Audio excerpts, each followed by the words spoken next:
Part 1. 1.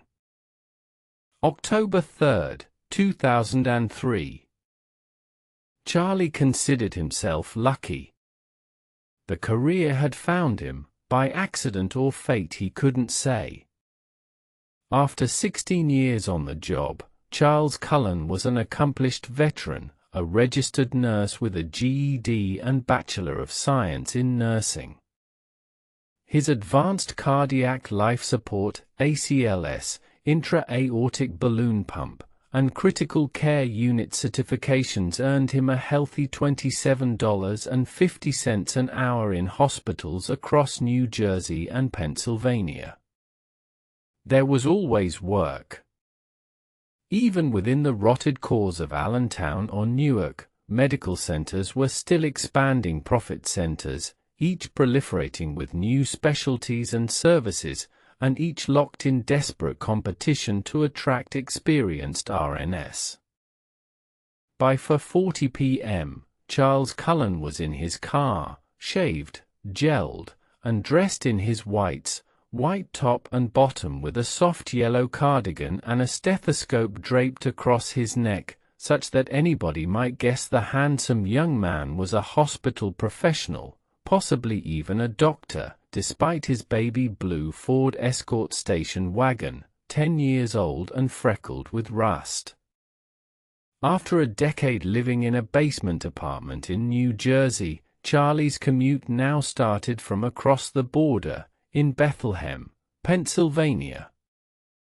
His new girlfriend, Catherine, had a cozy little cape there, which she'd dress up with little card shop knickknacks, red paper hearts or singing jack-o'-lanterns or accordion turkeys, depending on the season, and though Charlie was growing bored with Catherine and her 2 teenage sons, he still liked being at her place okay, especially the little plot out back where he could putter on warm days, pinching deadheads or staking tomato plants. He also appreciated the 5 easy minutes it took to cross the Lehigh River to the familiar slipstream of I-78 East, the aortal artery pumping thousands of workers to shifts at labor-starved hospitals across the Garden State, only 5 or 6 of which were, unofficially, closed off to hiring him. Over the course of his 16 years, Charles Cullen had been the subject of dozens of complaints and disciplinary citations, and had endured for police investigations, 2 lie detector tests, perhaps 20 suicide attempts, and a lock-up, but none had blemished his professional record. He'd jumped from job to job at 9 different hospitals and a nursing home, and been let go, terminated, or asked to resign at many of them. But both his Pennsylvania and New Jersey nursing licenses remained intact, and each time he filled out a new application, Nurse Cullen appeared to be an ideal hire. His attendance was perfect, his uniform pristine. He had experience in intensive care, critical care, cardiac care, ventilation, and burns. He medicated the living, was the first code responder when machines screamed over the dying, and exhibited origami-like artistry when plastic wrapping the dead. He had no scheduling conflicts, didn't seem to attend movies or watch sports, and was willing, even eager, to work nights, weekends, and holidays. He no longer had the responsibilities of a wife nor custody of his 2 children, and his downtime was spent primarily on Kathy's couch flicking through channels. A last-second sick call or an unexpected patient transfer could have him dressed and on the highway before the commercial break. His fellow nurses considered him a gift from the scheduling gods, a hire almost too good to be true. His new job at Somerset Medical Center took 45 minutes each way, but Charlie didn't mind the drive. In fact, he required it. Charlie considered himself a talker, and he was quick to share cringingly intimate details of his showdowns with Kathy or his comically crumbling home life, but there were some privacies he could never talk about, secret scenes that looped through his head, replayed for him alone. Between shifts, only the commute allowed Charlie to ruminate. His little Ford hiccuped as it crossed from the cheap Pennsylvania asphalt to the smooth New Jersey tar. Charlie stayed in the left lane until the signs for Exit 18, a fierce little one-way toward US 22, Somerville and Rehill Avenue. This was the nice New Jersey, wealthiest state of the Union, the Jersey nobody ever joked about, suburban streets, lined with grand trees, well-tended yards uncramped by abandoned base boats or broken trampolines, pristine driveways featuring leased Saturns rather than old Escorts. He killed the engine in the parking garage, early as usual, and hurried toward the hospital's back entrance. Beyond the double doors lay a thrumming 24-hour city lit by humming overhead fluorescents, the only place Charlie ever truly knew he belonged. He felt a thrill of excitement as he stepped onto the shining linoleum, a wave of familiarity as he breathed in the scents of home, sweat and gauze and betadine, the zing of astringent and antibacterial detergent and, behind it all, the florid note of human decay.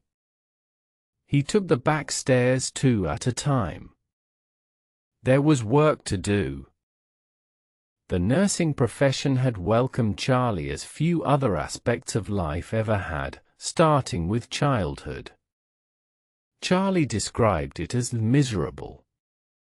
He'd been a late life mistake, one that his working-class Irish Catholic parents could hardly afford, two arriving soon before his father died and long after most of his 8 siblings had grown up and moved out.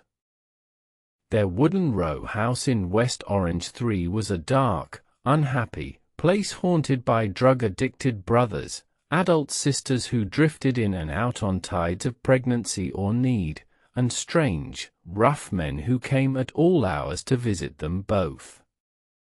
Only Charlie's mother shielded him from the chaos of those upstairs rooms. He fed desperately on her affections, but there were never enough to go around. When she was killed in a car crash during his senior year in high school, Charlie was truly alone. He was furious with the hospital that had taken her body, and beyond consolation. He tried suicide, then the Navy, failing at both. Finally, he returned to the very same hospital at which his mother had died, and discovered his life's true calling. In March 1984, for Charles Cullen was the only male student 5 at the Mountainside Hospital School of Nursing in Montclair, New Jersey. He was bright and did well. The coursework suited him, as did the uniform, and the sisterly dynamic was familiar and comfortable. When the honorary class president dropped out 2 weeks into the first semester, one of Charlie's classmates insisted he run in her place. 6 He was a natural choice for leadership, she told him. Charlie was bright, handsome, and, most important, male. Charlie was flattered, but running for president didn't sound much like him. The more he demurred, the more adamant she became. He wouldn't have to risk anything, she told him, she'd do it all. Charlie found himself surprisingly happy in the passive role of grudging candidate, and even happier when he won. It was only a symbolic position, but it seemed to signal the arrival of a new Charlie. 6 years after losing his mother to the Mountainside Hospital morgue, Charlie was Mountainside's chosen son, crowned and confirmed by a white-uniformed navy of professional nurturers. For the first time in his life, he was special. It was as close to love as Charlie could imagine. Charlie paid for his schooling with anonymous franchise shift work, racking up hours pushing powdered donuts or shoveling piles of shaved meat. He restocked boxes or filled condiment bars and mopped floors in between. There was always mopping to be done. He found it ironic that, just as the recruiter had promised, his military experience so neatly translated into civilian skills. And just like the Navy, each of his civilian jobs required a uniform. For Dunkin' Donuts, it was the orange and brown shirt and a visor. For Calder, the uniform was also orange and brown, but the stripes were different. Charlie had to be careful to grab the right one from the pile from the floor. Roy Rogers required a rust-colored shirt seemingly designed to hide barbecue sauce the way casino carpets hide gum. It was a hideous garment, except when Charlie's manager, Adrienne, wore it. He especially liked the way her name tag hung. Adrienne Bound 7 was a different class of girl from the ones Charlie had known in West Orange, an ambitious, newly minted college grad with a business degree and student loans to pay. Charlie watched her, mooning over his mop handle as he worked cleanup in her West Orange Roy's location. But Adrienne had a boyfriend and was scheduled to be transferred. Charlie quit and doubled his hours at the Calder next door, but he still took his lunch breaks at Roy's, just in case. When Adrienne was transferred back a month later without the boyfriend, Charlie was there, waiting. The relationship moved as quickly as Charlie could accelerate it. He needed her attentions and pushed for it every way he could, showering her with gifts and playing the model boyfriend for her family. Adrienne was surprised to discover that hidden inside the shy, wide-eyed boy she'd watched wiping the sauce station was a surprisingly confident man. Charlie obsessed on gaining her affection, and he kindled its flame with constant gifts, flowers, or candy, little things from the mall. Any little thing Adrienne mentioned liking, Charlie needed to get her, until Adrienne finally had to tell him to stop. She pretended to be annoyed, but really, how could she be? She was aware how many girls would have killed to take her place. The boy was a catch. That Charlie seemed to be constantly quitting or getting fired could be chalked up to his high standards and busy schedule. Adrienne told her girlfriends, "Wow, here was a guy working 3 jobs, president of his nursing school class, as serious about his career as she was about hers." Yes, so, he was a goy, he wasn't perfect. But he was close enough. Soon, whatever spare time the young couple could winnow between their respective shifts and Charlie's schooling was spent together.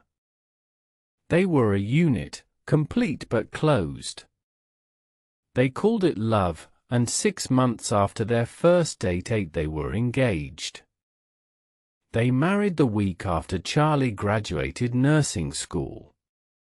The rented hall in Livingston, the tuxedos, the honeymoon trip to Niagara Falls, it was like a fairy tale to Adrienne. They returned a day early so her Prince 9 could start on his new job in the burn unit at St. Barnabas Medical Center in Livingston, New Jersey.